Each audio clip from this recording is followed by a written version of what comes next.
ala Rasulillah. Baik. Witir dengan tarawih. Okey. Yang mana pentingnya? Okey.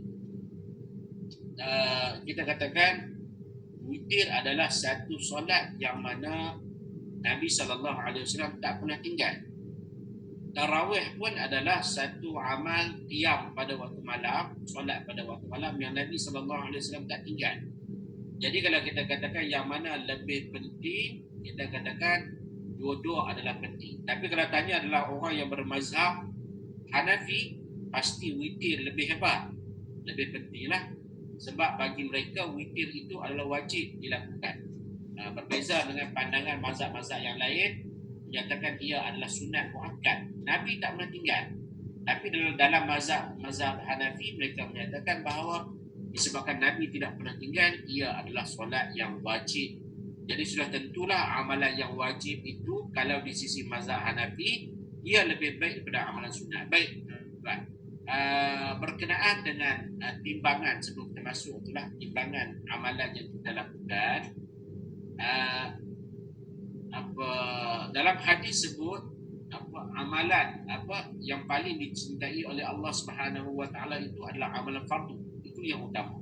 Maksudnya kita solat Isya, kita solat Maghrib dan solat-solat yang wajib itu adalah lebih dicintai di sisi Allah. Okey. Yang mana lebih utama, solat tarawih berjamaah ke ataupun solat zuhur berjamaah? Yang lebih Allah suka. Yang lebih Allah suka pastilah solat zuhur secara berjamaah. Kerana zuhur itu adalah wajib, dan apabila dia ditunaikan secara berjamaah itu adalah lebih afdal. Solat yang wajib tidak boleh didahului oleh solat yang sunat. Cuma solat sunat ini dia melengkapkan kekurangan yang ada pada solat wajib. Barangkali kita tidak khusyuk dan sebagainya, itu dilengkapkan dengan solat-solat sunat. Jadi secara umum kalau orang tanya kepada saya solat witir dengan solat tarawih, saya katakan dua-dua adalah sama penting, dan dua-dua itu perlu kita laksanakan. Tak kata wajib lah, tapi perlu, kerana amat rugi terutama solat tarawih apabila kita tinggal, kerana di luar daripada bulan Ramadan dia tidak dinamakan sebagai tarawih lagi. Dia nama sebagai qiyamul lail yang biasa, dia tidak dinamakan sebagai tarawih atau qiyamu Ramadan. Baik. Berkenaan dengan waktu menunaikan solat witir ini, solat witir yang afdalnya adalah kita laksanakan pada waktu yang lewat. Sebab apa kata Nabi SAW, fa inna salata akhiril lail mashhudatun wa dhalika afdal, kata Nabi. Sesungguhnya solat pada hujung malam itu, hujung malam ni maksud bila semakin lewat lah, tambah apabila sampai sehingga masuk waktu sepertiga malam yang terakhir kan, dekat pula dengan kita nak bersahur, itu lebih afdal. Fa inna salata akhiril laili mashhudah, solat pada penghujung malam itu adalah disaksikan, wa dzalika afdal, dan itu adalah lebih baik. Jadi kita katakan nak solat witir yang afdal yang mana, iaitu apabila kita melewatkan itu lebih afdal. Okey. Solat witir, apakah tujuan solat witir? Solat witir itu adalah untuk nak menutup ataupun sebagai penutup solat-solat yang lain. Ia bukan penutup kepada amal ibadah yang kita lakukan, tidak. Dia adalah penutup kepada solat-solat malam. Okey. Bila kita baca Quran, witir itu bukanlah penutup kepada membaca Al-Quran, tidak. Tetapi witir itu adalah penutup kepada solat-solat yang lain. Okey. Contoh bila kita solat tarawih 8 rakaat, kita witir dengan 3 rakaat, itu adalah penutup. Okey. Boleh tak boleh kita laksanakan kemudiannya? Boleh, tidak menjadi masalah. Nabi pun pernah solat witir dan kemudian Nabi bangun lagi pula, Nabi teringat nak solat, Nabi solat buat 2 rakaat. Cuma Nabi pesan la witrana fil lail, tidak ada 2 witir dalam satu malam. Maksudnya kalau dah buat witir nak sambung solat 2 rakaat dibenarkan, tetapi tidak boleh diulangi witir. Witir kita dah buat dah tadi. Dia macam tu. Okey. Cuma kalau orang yang witir awal boleh juga, sebab kata Nabi sallallahu alaihi wasallam, man khafa alla yakuma akhiral lail falyutir awwalahu. Yang mana kata Nabi sallallahu alaihi wasallam, siapa yang takut dia tidak mampu untuk melakukan witir pada hujung malam, maka hendaklah dia melakukan witir pada awalnya. Dia duk berazam nak bangun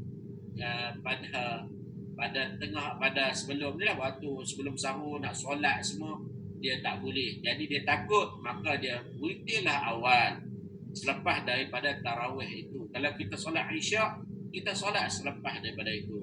Yang afdalnya adalah buat 3 rakaat, kerana itu adalah yang selalu dilakukan oleh Nabi sallallahu alaihi wasallam.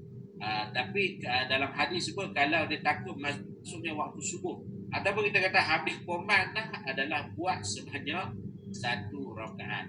Cuma kita katakan melewatkan witir itu adalah yang afdal bagi orang yang yakin dia mampu bangun. Kalau dia tidak yakin dia mampu bangun, maka dia buat witir itu awal. Okey. Satu lagi permasalahan, katakanlah tadi kata nak baca Quran dan sebagainya kan. Dia lepas baca Quran, dia nak balik ke rumah dia. Dia nak tidur, dia tak bangkit dah. Jadi persoalan di sini, tadi dia sebelum ni dia sembahyang tarawih dengan imam. Bila dia sembahyang tarawih dengan imam buat 11, adakah dia perlu untuk buat 8, dia pergi baca Quran, lepas tu dia buat witir 3 rakaat? Yang afdalnya adalah dia buat witir siap-siap dengan imam. Dalam apa keadaan bila kita solat tarawih dengan imam, hendaklah kita lengkapkan. Kalau 11 rakaat, kalau 23 rakaat. Jangan 8 rakaat kita keluar, jangan. Buat 23, buat 11. Yang nak kata nak buat 20, balik sambung lagi 12 rakaat, tidak menjadi masalah tanpa mengulangi witir. Okey? Sebab kata Nabi sallallahu alaihi wasallam, man qama ma'al imam hatta yansarif kutiba lahu qiyamul lailah. Qiyamul lail. Siapa yang berqiyam bersama dengan imam sehinggalah imam itu habis, maka dicatatkan baginya itu pahala berqiyam keseluruhan malam. Maksudnya di sini adalah dia nak kena apa? Dia nak kena solat habis dengan imam. Walaupun dia nak baca Quran, buat witir siap-siap, lepas tu lepas baca Quran dia tidurlah. Kalau dia nak sambung 2 rakaat pun tidak menjadi masalah. Cuma jangan diulangi witir sekali lagi. Wallahu a'lam. Baik, terima kasih Ustaz. Jadi maksudnya kata, kalau kita sembahyang tarawih dan witir bersama imam tu, pahala tu lagi banyak lah, sebab dicatatkan macam satu malam berqiyam tau. Ya betul. Ya, pahala tu lagi banyak pada solat, kita katakan meninggalkan. Dia kalau kita tengok di macam Masjidil Haram, dia para ulama bahas. Okey, jadi macam mana cara nak buat? Orang yang buat 20 rakaat contohnya, 20 rakaat bagi buat 20, dia boleh dia bagi buat 20 ke 8 je. Dia lepas 10 rakaat dia ada di tempat imam dia. Okey. Waktu tukar imam tu tak apa. Waktu tukar imam tu dia dah qama ma'al imam. Dia kira bersama dengan imam tadi kan. Bersama dengan imam, ya. Tapi selain kalau imam tu buat seorang imam tu 23 rakaat, maka 23 rakaat lah kita kena cukup. Wallahu a'lam. Baik. Untuk setakat ni kot, dah jelas kita punya ni. Kemudian kita untuk Ramadan ni pun kita nak cari paling banyak pahala lah, kita akan ampunan kita.